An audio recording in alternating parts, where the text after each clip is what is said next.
Hey, everybody. I guess I have my own mic. Perfect. Well, we're going to jump in there. So here we are, like at GDC, right? It's a week about talking about our favorite games. But just for like a very quick moment, I want to stop talking about games and instead talk about people, right? Because society has this nasty habit of celebrating the final product instead of the people and their journeys to actually make that final game or that final product, right?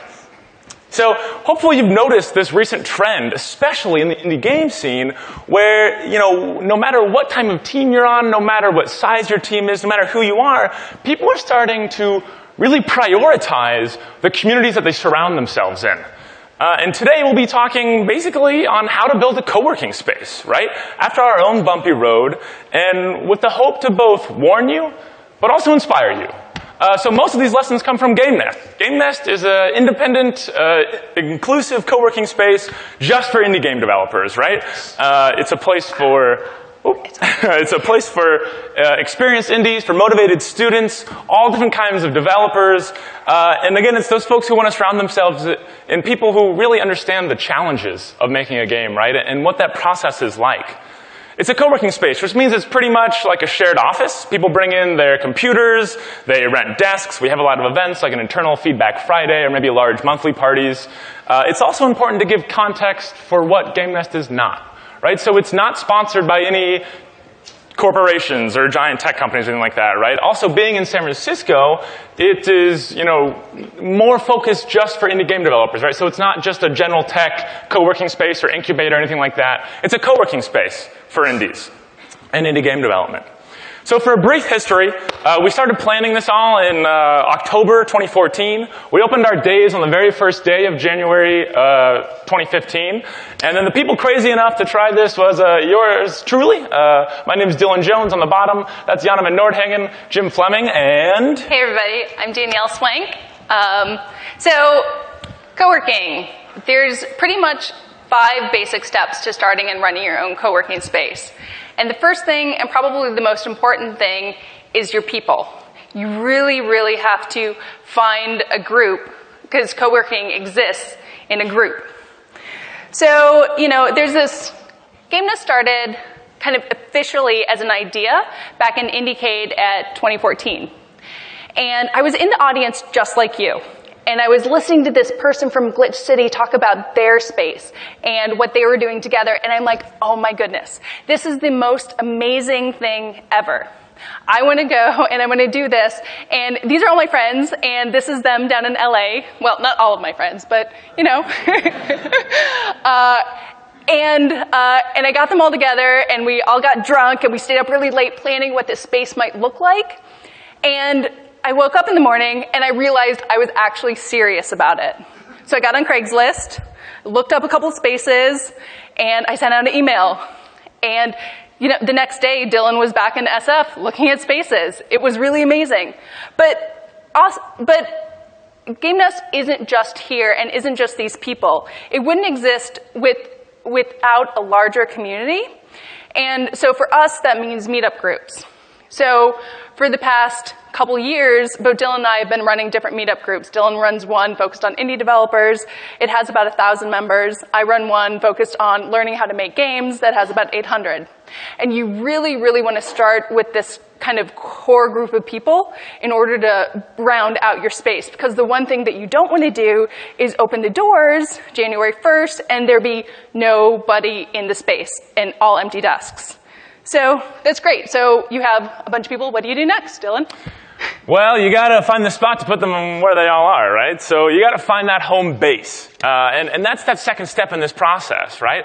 And as always, when you're starting something new, you're going to be filled with a long list of questions. And that's okay, right? That's fine. Don't be afraid to just ask. That's what we did, literally. Sometimes we had friends. Sometimes we would just cold call or email people, right? And, if you're thinking of doing that, or if you're thinking of building a space like this, right, just shoot us a note, right? Shoot other people a note. Like, this is the game industry. It's filled with a bunch of awesome people that want to help out. We talked to folks down at Glitch City who told us to go a little bit bigger. Robin Hunnicky over at Phenomena was kind enough to give us some great San Francisco real estate advice. I used to work out of like a closet with some other indies at Double Fine, and they gave us some good culture tips. Again, so the moral of this slide is just ask, right? Just ask. In addition, know where you can compromise. This is always a big one, but consider public transportation so it's easy for folks just to swing by your space, right? Consider if your building is ADA approved, and can you do anything to make it more ADA? How many square feet do you need? Keep in mind that when you're talking about square feet, there's a Goldilocks there. So, you might want a big, massive space for events to house all your friends in there, but, you don't want it to feel empty on the day-to-day when people are actually working there. So where is your sweet spot? And that'll change. Does the layout allow you to have, enough members to pay your actual bills, right?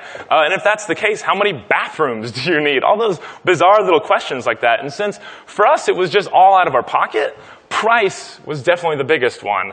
And please know that, the cheaper something is, the more time it'll probably take you to fix it up. Like this is a shot. We almost moved into this like funky butcher shop here. It had like meat hooks on the ceiling and like a scale and stuff. We fell in love with this spot on Valencia. But if you're used to making games, right, making levels or whatever, you're probably not going to say, hey, we should check the zoning laws here first. That wasn't my first impression of it. But when we, went to the city planning department, which you should totally go to no matter what city you're into, check your property at the city planning department, we realized that we could actually get in some trouble for building like an office thing and maybe a residential zone. But eventually, funnily enough, I found this cell phone picture of a computer screen that was showing a Google Maps street view of the outside of this property. Like that was the entire profile for this real estate piece of property. And I said, well, this is like either like a classic Craigslist scam or nobody else has visited this place and maybe it's the only spot we could afford and it'll be perfect for us. It turns out that it was the latter. So it was a great space, though it needed a ton of work. But I tell you this story because, this co-working space was on the very brink of not happening at all, right? And if we can find a spot in the real estate hell that is San Francisco, I assure you, all of you can go out and find much cooler spots anywhere else. Keep in mind, though, we made those compromises that I was talking about. Sometimes we have a line for the bathroom, and you'll have to make compromises too. Know where you want to settle on that.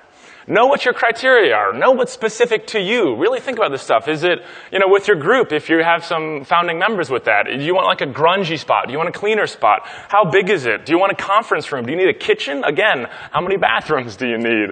To warn you about this process, we'll see if this video this video might not work, yeah. But it is to show you. You can find it online. It's a little flash forward GC video, but it is literally us on our hands and on our knees redoing all these floors, literally like construction work. And thankfully, Danielle knew a ton about construction, but it still took us like a month, right, with just a few of us of redoing all this stuff. And hopefully you can check out that video and see it. It's, this fun little video, but, what it also does is it also like edits out, the really hard parts, right? That's the nice things about nice little videos is it's this great little montage, but please know, just like making a game and when you're getting into this stuff, be prepared for burnout in there, right? I don't want to be up here and hand out rose-tinted glasses. There was some incredibly physical and also emotionally hard work in there. And, you can get, just like a game, kind of stressed out and emotionally burned at times. And be prepared for that. Yeah, so the other thing, other than construction, the other thing that you're going to get really familiar with when running a co-working space is spreadsheets. It's all about numbers. And I wanted to show this slide because what stood out to me when I was pulling pictures for this presentation is the time step up at the top. So that's taken at 10:51 p.m. on a Friday night. And what we're probably doing is poring over this document. So this is Gamenest startup costs. We started Gamenest with a budget of $24,000, which sounds like a lot of money. It sounds like, it's a lot of money to me. That's $6,000 from each of the 4 co-founders. But what you have to know is that landlords don't necessarily like to rent to new businesses. It's very difficult. It's not like renting an apartment where they just want first and last. They may want first, last, 3 months, or 6 months of rent going in. So with Gamenest, we had to give our landlord $16,000 just to get in the door. And that's huge, right? So we were left with only $8,000 to do everything. And that's getting chairs for 20 people, that's getting desks for everybody, that's paying all our business license fees, that's getting a router, and it's all the construction. So it's painting, it's ripping up the floors. That $8,000 goes by so quickly. Like boom, boom, boom, boom, boom. Hi! And so, just know that, like, when you're in the process of doing your build out and you're spending a lot of money, things maybe don't seem like they're that big of a deal. You just want to be careful and aware, because otherwise you'll overshoot your budget by a couple $1,000s. And for me, that's a lot of money. So I just, and you'll make mistakes. Like this is a receipt where we spent $25 on a roll of tape. It happens. Try not to make it happen on a regular basis. Or maybe things are just surprising. This is one that surprised me. When I was in college, like mini fridges, I think are about $100, right? Like that's about how much I paid. However, the mini fridge that we had to get for Gamenest was $400 because it had to be big enough to get everybody's lunches, but still small enough to fit under our counter, and it just had a bunch of weird requirements. And so our mini fridge cost $400. The other thing that you're gonna really want to pay attention to is your local costs and your ongoing operating costs, not just your build out. So this slide, if you look at that up in the upper right-hand corner and that blue box that's highlighted, that's our running cost for the year. And we did this spreadsheet ahead of time, and our actual running costs came out to be about within a couple $1,000s of that price. That is what it takes to keep Gamenest up and running.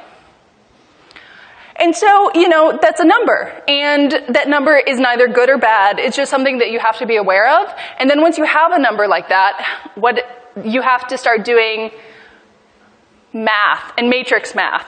So like, what does that mean? That means there's going to be a sweet spot between how much I charge people and how many people I can get in.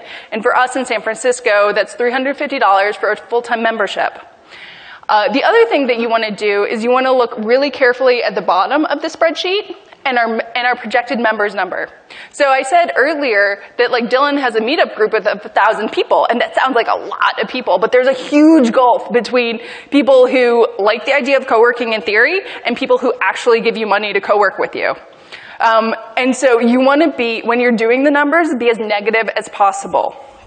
Like, be mean, So like our numbers were like 16 of those will show up. And I had the names of each of those 16 people. And I'm like, okay. And in the next month, maybe I can convince another 4 people to join up. And then maybe another 4 after that. So I would do your budget with that kind of math in mind. For us, our break-even numbers are 24 full-time people in the space. And we do that, but those are also really nice and conservative. The other thing, too, is if you have a lot of members, your quality of the space can start going down because it gets really noisy. So there's a lot of balancing act that goes on. The other thing I really want to recommend with running your space and helping you with the numbers, is co-working software. So we use Cobot, and that's a screenshot of it. And it's wonderful because it automatically bills our members. So we can take credit cards, which is huge. Like, I don't have to have a credit card account set up with like a bank or anything. I can just take them. Because what you don't want to do is you don't want to chase down all your friends every month for like a check or like get in like some cash and like not keep track of it. It saves you so much time. And I want to wrap up with the fact that indie game development is very boom and bust. I think everybody knows that not always, checks don't come in for a publisher, or we maybe don't make enough, or just things happen. So we take a security deposit equal to 1 month's rent. And that's important because if somebody can't make their rent on the first of the month, what I don't want to do is kick them out on the second. They're my friends. So what we just use the security deposit, and if their checks come in, if everything works, they can re-up, everything's fine. And if they don't, everybody has a month to get used to the idea that the relationship is changing. So those are the big numbers that I'd recommend.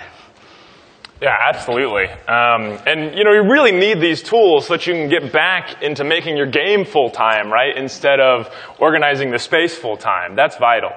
And the fourth step here is staying true, right? It's staying true to what you set out to build.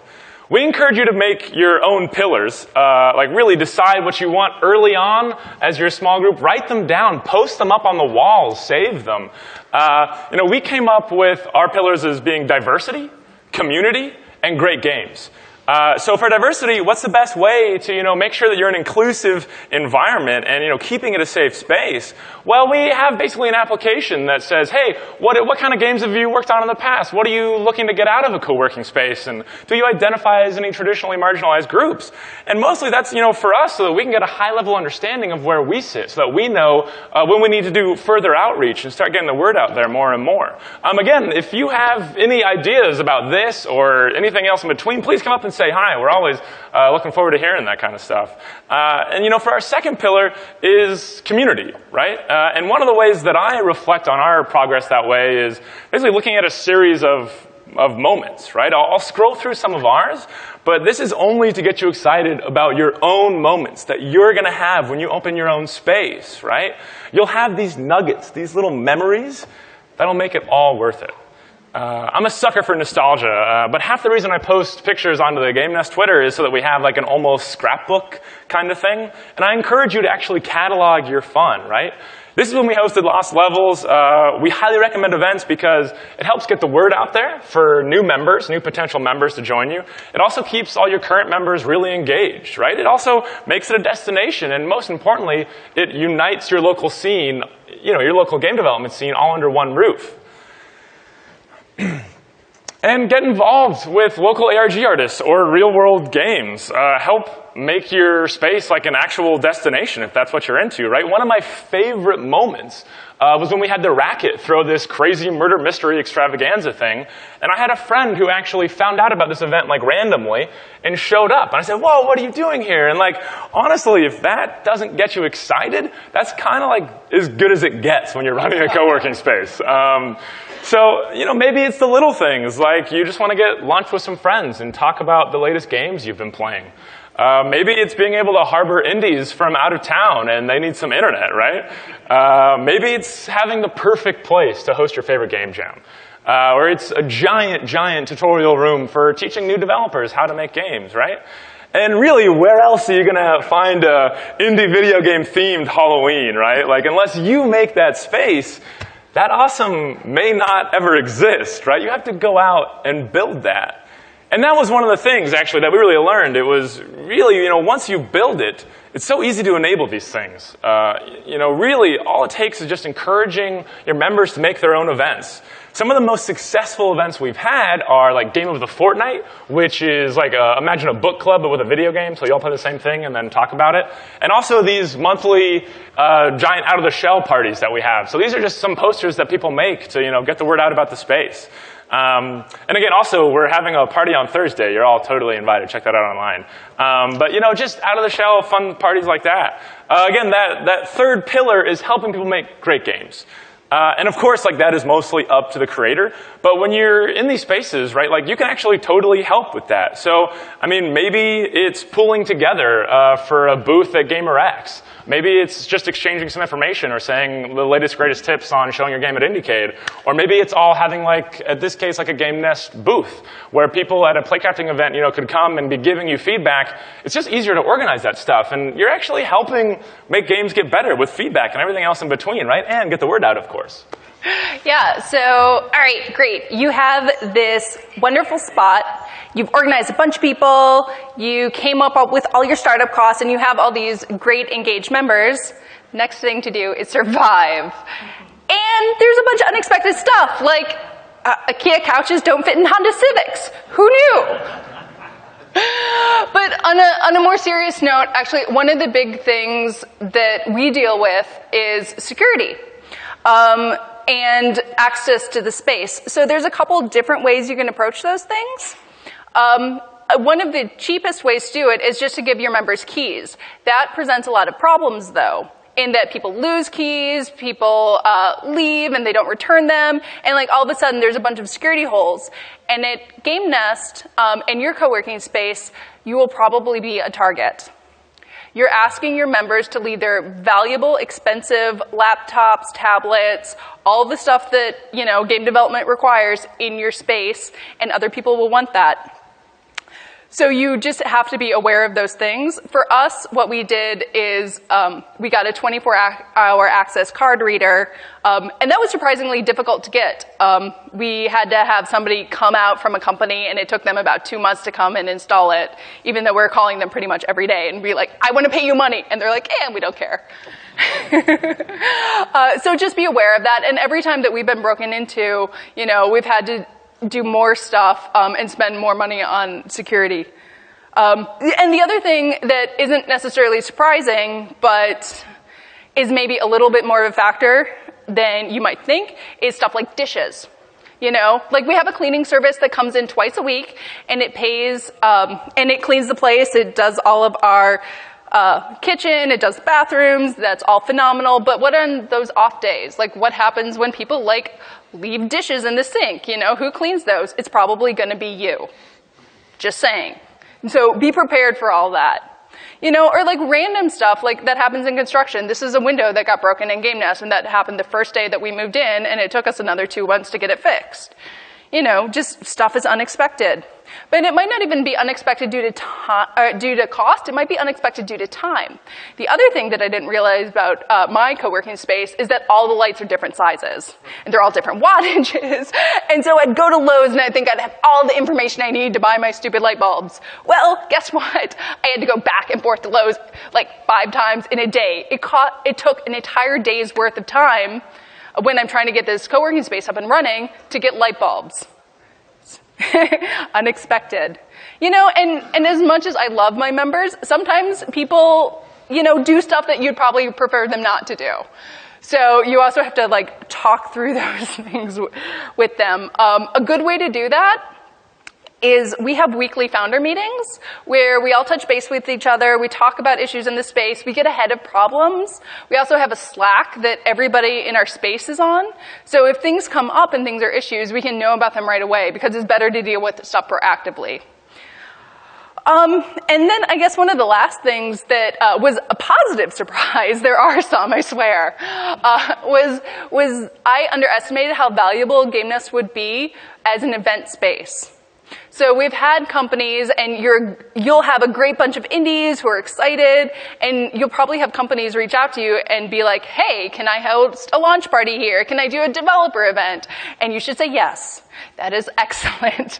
They paid for my couch. You know, and you'll find your own surprises too. So, and I encourage you to do so. Definitely. I definitely undercharge some game corporations sometimes to have fun events there. So most of all, right, it's just go for it. I mean, when we started this, we had no idea how to run an indie game co-working space. So ask questions. Again, just go for it. And seriously, if you have any questions, just send us a note, right? Send anybody a note. Hit us up on Twitter or whatever is best for you. And most of all, we're definitely looking forward to seeing all these brand new indie game co-working spaces. So thank you again, everybody. Seriously. Yeah, cheers.